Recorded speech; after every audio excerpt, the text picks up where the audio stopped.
Hey guys, so I want to talk a little bit about Harry Potter today. And specifically, I want to talk to you about the games, the old games, not the Hogwarts Legacy, okay?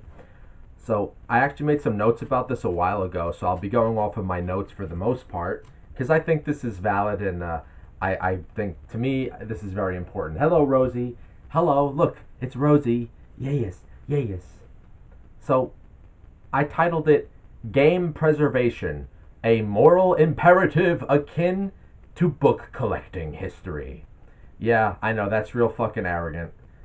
It don't take it that seriously. So I said it really pisses me off how there are all these remakes even for the most obscure game titles, but there is still no ports of some of the best hidden gems or even video game history. As EA, Electronic Arts, the most nasty, corrupt company ever to exist in video games, as they dole out the same old slop like Battlefield 6, which now has a dose of modern day American Civil War propaganda sprinkled in on there. And if you don't understand what I mean by that, like, do you guys remember that movie Civil War that was made? I believe that was kind of like predictive programming. It was kind of putting a seed in people's minds that we as Americans should like divide and start killing each other because why? It's fucking retarded. So Battlefield 6 is definitely like the video game version of that propaganda, in my opinion.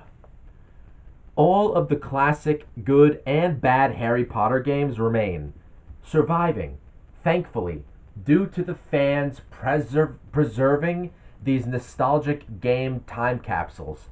And the fans are either preserving these classic games either through one, collecting the old games like I do, which I'll show you in a moment, or using Abandonware website to download the PC games, or of course, and yes, Nintendo fans, you're gonna hate this, emulation. I am not against emulation. Emulation good. Thank God for us fans, not only of Harry Potter, but fans of so many phased out historical games or general pieces of forgotten media. There was this one YouTube channel I was watching, Flandrew, that covered it pretty well. He's obviously like a super fan of the Harry Potter games. Like, I love his videos. How he made like such an in-depth thing about the PC Harry Potter games, and then he made like a whole interview with the guys who even made those games. Like, dude, that's hardcore. Nice job. Flandrew and many other great YouTubers create amazing work, keeping those games alive through word of mouth alone. Have these games been thrown aside from mainstream from the lack of Harry Potter fans? Certainly not. Harry Potter stays as strong and healthy to this very day.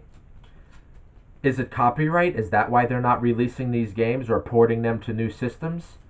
Does EA still own those old titles and clamors onto them like Scrooge McDuck? Does Portkey, or the guys who made Hogwarts Legacy, do they have any say? Do they have any rights to the old Harry Potter games? And probably not. Or is it that no one cares about these games, including the Harry Potter fans? Which I say the proof is there that no, the Harry Potter fans still like the Harry Potter games. Like, they're still talking about even the very first game on PC, PlayStation 1, and all the different iterations of the first game. They're still talking about it. It's a classic game. And I said here another reason why I love some of the older games was because the musician who worked on it for the soundtrack was Jeremy Soule. Yes, Jeremy Soule, the same man responsible for the Elder Scrolls soundtracks and worked on a lot of video game stuff at the time. He reminds me of another game that was thrown down the memory hole, one of my favorite games called Giants Citizen Kabuto, but that'll be for another subject, another time. But real quick before I want to show you my little HP collection. First, I'll show you these. Right, like here's the first Sorcerer's Stone on the Xbox. Now, the Xbox version is different from the PC version, and the it The Xbox version is so good. Like I played this on my 360 a lot, and it looks good. And yes, it's outdated. Yes, the graphics aren't the best, but there's something very unique about playing Sorcerer's Stone on the original Xbox, and like you know, frolicking and exploring the very low poly Hogwarts and the low. I mean, not as low poly as the PS1 versions. I don't have the PS1 games. I have this on here, and I have it on GameCube, and I have it digitally on my Wii through the emulation on my hard drive, and I also have the PS2 digital version. So I got multiple copies of this backed up. I don't solely depend on physical stuff, so I don't. They don't. So they last as long as possible, humanly possible. Here is the Chamber of Secrets, which was like just another improvement. But what was weird about this one, uh, this was very different. I think this one came. No, I'm sorry. This Xbox Chamber Sorcerer's Stone. This came out actually after Chamber of Secrets. I'm sorry, I'm mixing it up. This was like using the same engine and graphics of Chamber of Secrets. So yeah, I'm sorry if I mixed that up a little bit, but yeah, these were a lot of fun. I love these games. Like, it's so the graphics are outdated, but they're still like so charming, and like even just the beginning, like when you're walking around the little town, I forgot what you call it, but yeah, like I really love these games. And here's this one is odd, Prisoner of Azkaban for the Xbox. This one was like they were trying to go for a co-op feeling, but there's no co-op on it. Like, but you switch between Hermione and Ron, and Hermione just like sneaks through holes in walls, and Ron, if they just have different abilities and stuff. But what I do like about the game, again, I like the outdated graphics. I like I mean, look at. Do you see Buckbeak on there? Look at that beautiful 2000 and what 5 2000 that 2004 polygon model. Don't you love it? Don't you love it? And actually, the character models in this, they went more for like a Disney look, a little more character look. But even the animations were really good in this, I thought. Like, there was a step up from 1 and 2 in terms of animation, but not as like magical and cute as the first two games. I like the world in the first two games a little more than Prisoner of Azkaban. But this was still a lot of fun. This game, it's still a lot of fun. Here's now this one is probably not as popular with the fans. This is Goblet of Fire. They were going for like a Diablo-esque game or something. I don't know what they were trying to do here, but it could be a lot of fun with friends. And it's still kind of addicting. I got addicted when I was playing this. I got addicted to just like collecting everything and completing everything. And I beat it maybe in like a day or so, like total, but it's fun. But the graphics on this is where the magic started to lose itself, because I think the graphics on 1, 2, and 3, as outdated as they were better than Goblet of Fire, because the character models, at least they were like a little cartoony and funny. The character models on Goblet of Fire, they don't look that good. They look kind of weird. They don't look right. Like when you're picking Hermione, Harry, and when you're picking them, that's not really the. Yeah, that's. I don't know if you could really see it too well, but when you're picking them, the way they modeled them, they look like a overaged band trying to still be young. I don't know how to explain it. It's very off-putting. All right, so then after Goblet of Fire, that was then the PlayStation 3, Xbox 360 era was hit with the Harry Potter games. The Wii had this one too, Order of the Phoenix. And Order of the Phoenix, I think it was kind of ahead of its time a little bit. And they did a very good job, like with the models in this game. You could talk to like each and every little student. I mean, just like little highs and hellos. Yeah, they didn't get the voice actors for everybody. I don't think Hermione is Emma Watson. That sounded like someone else.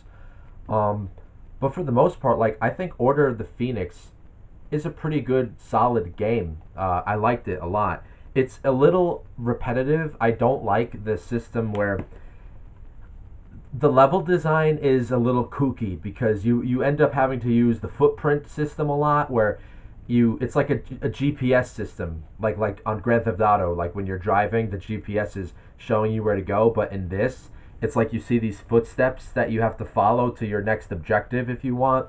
You could play the game without those footsteps, but like I think if the level design was better, you wouldn't need the foot system. So I think that was the one thing they fucked up on with Order of the Phoenix was the level design. It was not the best design. It takes a while to memorize it, and even then, it just feels a little.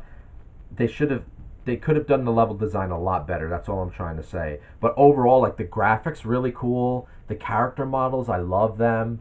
I enjoyed playing this game a lot on the Wii and then the PlayStation. I have a 360 copy of all these ones as well. I have them downloaded on the hard drive of my 360 for backup because I don't have any emulated versions of this. I don't have a computer that's strong enough to emulate like a PS3 or an Xbox 360, and I didn't see any need to have a PC version of these ones because they're not as much of as a they're not like my biggest favorites compared to the ones on the original Xbox and GameCube. Here's the Half-Blood Prince. This was just basically like taking more. It took the same kind of designs of 5, but it was more like an Alan Wake kind of third person, a little more improved than Order of the Phoenix. And then we got the Deathly Hollow games 1 and 2, and these were like rail shooters. That's all I gotta say. They're just like glorified House of the Dead shoot 'em up games, but with Harry Potter. Still cool games, but not as magical or memorable as the first 3 games, in my opinion. And lastly, I have the PC versions of the old ones, right? Have you guys look at this one, right? Like, these are the Lego games, were like the Lego creator games of the Harry Potter. Here's the Quidditch game. Oh, I have the Xbox version of the Quidditch one. I forgot to bring that down. But here's the PC version of Harry Potter Quidditch. Here is the Sorcerer's Stone PC. You know what? I do miss the PC stuff because I like the big box edition stuff. Like that's one of the cool things that PC had. And I mean, the only issue with the boxes is if you don't take good care of them, they don't last. They won't last as long as like just a regular plastic video game box. But they're still very unique. I like them a lot, especially the really big box PC ones. I have like a giant Citizen Kabuto Sacrifice and a couple of real big box PC ones I still have that they look great. They still look great on the shelf. They lasted long. They're still lasting long. Here's another copy of Prisoner of Azkaban in the PC box edition. And this one's not a box. This one's just a plastic one of the Goblet of Fire for PC. Just the open regular one. So yeah, like, what do you guys think? I personally, I would love to see most of these games ported on the Switch at least. I would buy them without a doubt, and I don't see what the issue is. You can't hire a small team of people to port the old games onto new systems. Like, you could afford to do that. Don't tell me you can't afford to do it. You're just relegating these to the dustbin. For what reason? I mean, Harry Potter is still a great cultural influence, I believe. So, like, these games should still come back. They should be alive on Switch, digitally, or hell, it would be great to have them on a limited physical run if you could do that. Why not on PlayStation and Xbox Store? Why not? It can't be that hard to do. If we could emulate these games, like on a PSEX2 emulator, or even the Dolphin emulator or emulating it on my Wii, why can't you guys port these games on modern systems and you'll make a little extra dough on the side? You'll make some extra dough. I think you can make money with these. So what the hell are you holding up for? All right, so this was a long video on the Harry Potter games because I really love them a lot and I think they deserve that attention. Let me know what you guys think.